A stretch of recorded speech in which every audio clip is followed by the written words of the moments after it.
Support to strengthen Ukraine's defenses, and Norway is, of course, part of that initiative. All of this makes a real difference on the battlefield and saves Ukrainian lives. But Ukraine needs more military support now. The quickest way to end this war is to provide weapons to Ukraine. President Putin must realize that he cannot win on the battlefield, but must accept a just and lasting peace where Ukraine prevails as a sovereign and independent nation. I call on all allies to continue their vital support, especially in this difficult phase of the war. The war demonstrates that our security is not regional, it is global. Iran and North Korea are providing drones, ammunition and more, and China has become a decisive enabler of Russia's war against Ukraine through its non-limits partnership and support for Russia's defense industrial base. This includes the transfer of dual-use materials such as weapons, components, equipment and raw materials. I call on China to stop supporting Russia's illegal war. China cannot continue to fuel the largest military conflict in Europe without this impacting Beijing's interests and reputation. At our Washington NATO summit, allies took decisions to ensure Ukraine's support for the long haul. NATO is taking over the coordination and provision of international security assistance. We are opening a command in Wiesbaden and setting up hubs in the eastern part of the alliance to provide support to Ukraine. This will enhance Ukraine's self-defense. NATO allies pledged a minimum baseline of 40 billion euros in military aid for Ukraine within the next year, and to sustain this support for the long term to ensure that Ukraine can defend itself. Så, kjære Jonas, takk for gode møter, takk for gode samtaler, takk for ditt lederskap og takk for vårt vennskap. Det alltid hyggelig å være her i Norge. Takk. Thank you. We will now open for questions from the press. We have time for 2 questions each, and the questions may be asked in Norwegian. We will start with NTB, please. Hei, Anne Gausdal fra NTB. Til Støre. Nå som Jens Stoltenberg snart ferdig i NATO, så lurer vi på om du vil bruke han til noe konkret, kanskje som en mentor eller rådgiver inn mot valgkampen, eller på en måte. Nå mener jeg at Jens Stoltenberg fortjener å få fullført det målet han har satt om å tenne NATO til 1. oktober. Og så skal han få frihet for første gang på nesten 20 år til å bestemme over sin egen dagsorden. Men jeg kan bekrefte at det vil være en person jeg vil fortsette å søke råd hos. Ikke minst på det internasjonale området hvor han nå har en unik erfaring og innsikt. Men min erfaring gjennom veldig mange år er at det er ikke en grense på det når det gjelder å spørre han til råds. Og jeg tror det er bra at vi får ham hjem til også det norske ordskiftet. Det er mange som kommer til å etterspørre å få hans syn og analyser, og det er en styrke for Norge at den erfaringen han og hans team har gjort gjennom disse årene nå blir mer tilgjengelig for oss. Så vil jeg gjerne spørre deg, Jens Stoltenberg, om det samme. Er det noe konkret du vil bidra med for å øke Arbeiderpartiets oppslutning fremover? Altså, jeg er sosialdemokrat, jeg er medlem av Arbeiderpartiet, og jeg kommer helt sikkert til å finne måter å støtte Arbeiderpartiet på når jeg kommer hjem som et lokalt menig medlem. Men min oppmerksomhet nå er mot jobben i NATO. Det er fortsatt noen uker igjen. Det er en pågående krig i Ukraina. Det haster med mer støtte til Ukraina, så der er min oppmerksomhet. Og så får jeg finne ut av hva jeg gjør i Norge når jeg kommer hjem til Norge. Neste spørsmål TV 2, og NRK kan gjøre seg klar. Ja, Jun Jonsen, TV 2, det går til begge to. Dere har jo kjent hverandre i mange år, vært partifeller, kollegaer og kamerater. Hvor mye gleder dere til å tilbringe mer tid sammen som venner? Jeg er glad for at vi har klart å opprettholde det vennskapet, og samtidig i disse siste 3 årene også hatt et forhold mellom Norges statsminister og NATOs generalsekretær. Det ene har ikke svekket det andre, tvert imot. Og så er det sånn i politikken at du møter mennesker som and for welcoming us today, dear ministers, dear generals, General Cavoli, General Brown, all our partners. I'm glad to see all of you and very much appreciate for continuously being with us since the start of this war and until now when our brigades hold a line on the battlefield, thanks to the bravery of our Ukrainian people and your ironclad support. Now in Pokrovsk and in Toretsk, in the Donetsk region of Ukraine, is especially overriding to feel the power of our agreements. Dear friends, today marks 1 month since our army's operation began in the Kursk region of Russia. This is the borderland from which Putin was preparing to expand the war into Ukrainian territory. He was preparing to launch a new offensive against our city of Sumy, and we have turned the tables and are pushing the war into Russia through our counter-offensive. Today we control an area of more than 1,300 square kilometers in the Kursk region, and this includes 100 settlements. A significant part of this territory was abandoned by Russian troops. They simply fled when they saw our forces approaching. Of course, a significant part of the territory was taken under control by our forces in the battles. So far, during the first month of our operation in the Kursk region, the Russian forces have lost about 6,000 soldiers killed and wounded. In Kursk only, and other tens of thousands of Russian troops in other war zones. Thanks to our actions, there is currently no threat that Russia will launch a new offensive operation on our territory against the city of Sumy, as was the case in May this year when Putin launched assault against our city of Kharkiv. We also see changes in the overall war situation. First of all, as a result of our actions, Putin has shown his real interest.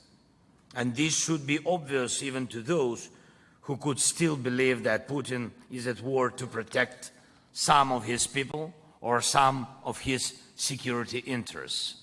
At the same time, as our advance in the Kursk region, the Russian army continues its offensive in Ukraine. The most capable units of the Russian army are involved in expanding the zone of occupation of our territory in the Donetsk region. This is a clear choice by Moscow. Putin wants more Ukraine to occupy than he wants security for Russia. He doesn't care about Russian land and people. He just wants to grab as much of our land and as many of our cities as possible. Secondly, Putin has already shed so much blood that against the black drop of this blood, Russia's attempts to draw red lines simply do not work.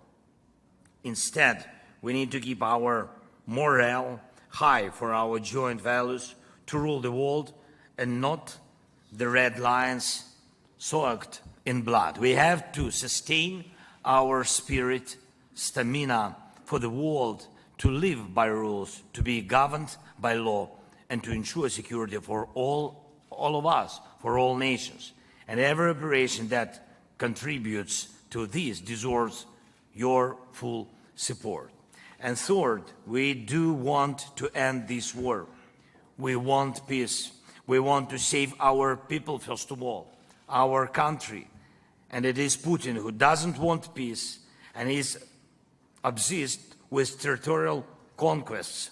He wants our cities or the ruins that remain of them. And that is why we need strength. We need to force Russia to seek peace. We need to make Russia cities and even Russian soldiers think about what they need, peace or Putin. And it is realistic to push them to choose peace. Dear our partners, dear our friends, I want to say a few things now in public and some things later without the press. You all know that we are operating with a minimum of weaponry. Yes, we are grateful very much for every support package that is provided to Ukraine from you, from your countries. But we need more weapons to drive Russian forces off our land, and especially in the Donetsk region. Now, there are many people here at Ramstein who are actually warriors.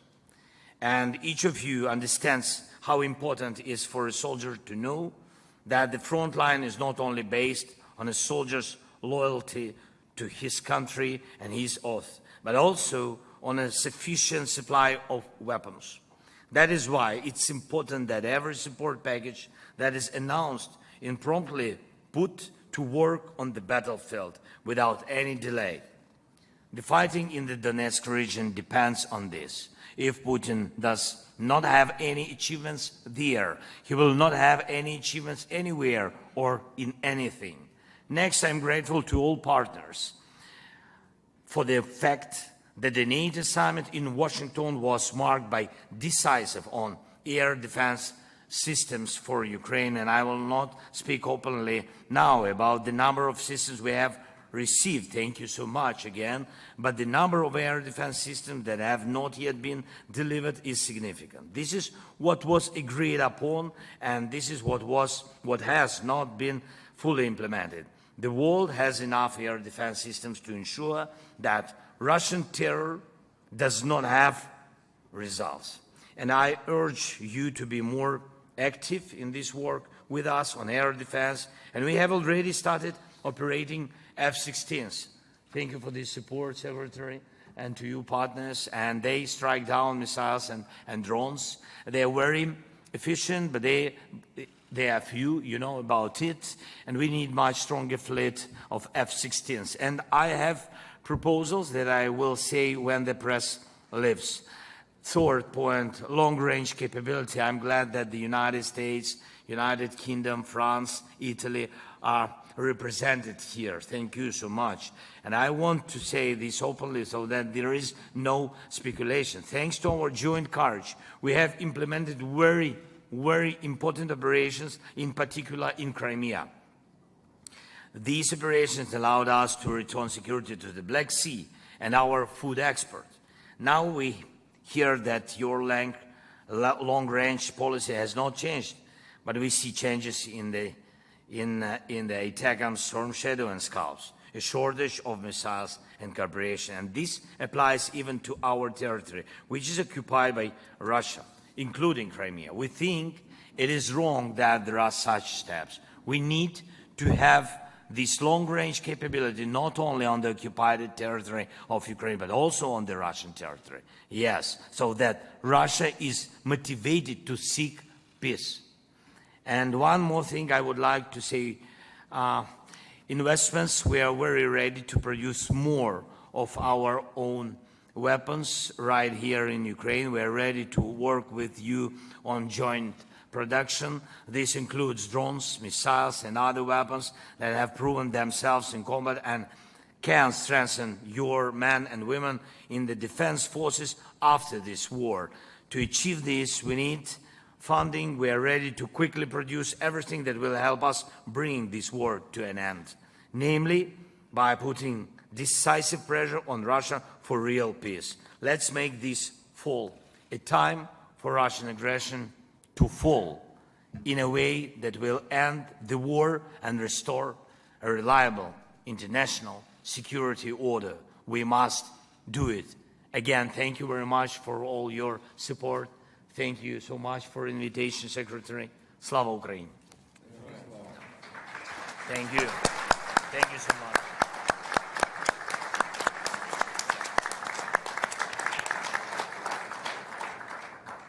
Well, thank you, Mr. President.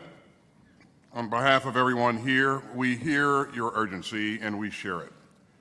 Mr. President, this coalition of some 50 nations of goodwill stands united and firm, and today we'll push even harder to step up our support for Ukraine. We're meeting at a dynamic moment. Ukraine continues to seize the initiative on the battlefield. Ukraine's troops are now conducting an operation in Russia's Kursk region. The Kremlin's army of aggression is now on the defensive on its own turf. But we know that Putin's malice runs deep. Moscow continues its offensive in the east of Ukraine, especially around Pokrovsk, and Putin is repositioning his troops in Kursk. And the Kremlin continues to bombard Ukraine's cities and to target Ukraine's civilians. That is an outrage. But Ukraine refuses to bend. And Russia has paid a massive cost for Putin's imperial fantasies. More than 350,000 Russian troops have been killed or wounded since Putin launched his all-out invasion. And since February 2022, Ukrainian forces have sunk, destroyed, or damaged 32 Russian naval vessels. Ukraine has driven all of Russia's major naval vessels out of Crimea and pushed Russia's Black Sea Fleet further east. Last month, Ukraine sank one of 3 Russian ferries in the Kerch Strait in Russian-occupied Crimea. And that seriously reduced Russia's capacity to move equipment and troops into Ukraine. A second ferry has been out of action since Ukraine's attack earlier this summer.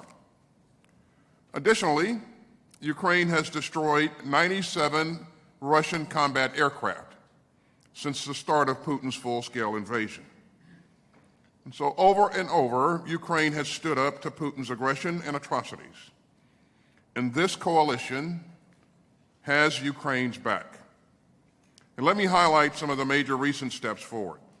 In July, Germany, the Netherlands, Romania, and the United States announced that we would provide more Patriot air defense batteries and components. And Italy said that it would deliver another SAMP-T system. And Germany recently delivered another Iris-T air defense system and more 155 millimeter ammunition.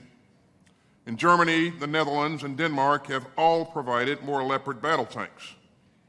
And meanwhile, the European Union is using frozen Russian assets to fund arms purchases for Ukraine, including more ammunition from the Czech initiative to rush more shells to Ukraine. And since our meeting in June, the United States has committed more than $4 billion in new security assistance for Ukraine. We are laser focused on Ukraine's priority needs, including air defense, fires, and armor. This contact group's innovative and nimble capability coalitions continue to help Ukraine fend off Russian aggression today and deter Russian aggression tomorrow. And thanks to the work of the Air Force Coalition, Ukraine has received its first tranche of F-16 fighters. And together with our national armaments directors, we are posturing our industrial bases to meet Ukraine's needs and sustain them long into the future. But for its long-term security, Ukraine must continue to boost its own defense production. And many contact group members are already supporting that effort. And just weeks ago, Denmark committed some of its latest $115 million security assistance package to buying arms from Ukraine's defense industry. And meanwhile, with help from several European companies, the United States is working with Ukraine to design and build a substitute for the S-300 surface-to-air missile system and the R-27 air-to-air missile. The United States has also allocated more than $200 million to purchase critical components to let Ukraine produce the UAVs and the electronic warfare systems that it has deployed so effectively. Our national armaments directors are working in lockstep with the capability coalitions to meet these needs and speed up deliveries. So I look forward to discussing ways to strengthen Ukraine's defense industrial base as well as our own. And friends, this is a critical moment. Time is of the essence, especially with winter on its way. And we must all step up our support, and quickly. So I'm pleased to say that President Biden will announce today an additional $250 million security assistance package for Ukraine. It will surge more capabilities to meet Ukraine's evolving requirements, and will deliver them at the speed of war. Ladies and gentlemen, when this contact group met in April, President Zelensky reminded us all that aggression spreads when it isn't stopped. And he's right. If tyrants think that they can invade their peaceful neighbors, we will all be less secure. If autocrats conclude that nations of goodwill will lose our nerve and abandon our principles, our world will become far more dangerous. So make no mistake. If Ukraine is not free, the world is not safe. But this contact group gives us the structure to keep Ukraine sovereign and secure. The coalition is built to succeed, and it's built to last. As President Biden has said, Russia will not prevail in this conflict. The independent people of Ukraine will prevail. And the United States and our allies and partners will continue to stand with them every step of the way. So thanks for being here. And with that, we'll pause while our friends in the media depart. Thank you very much.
made it a special attention to reach out.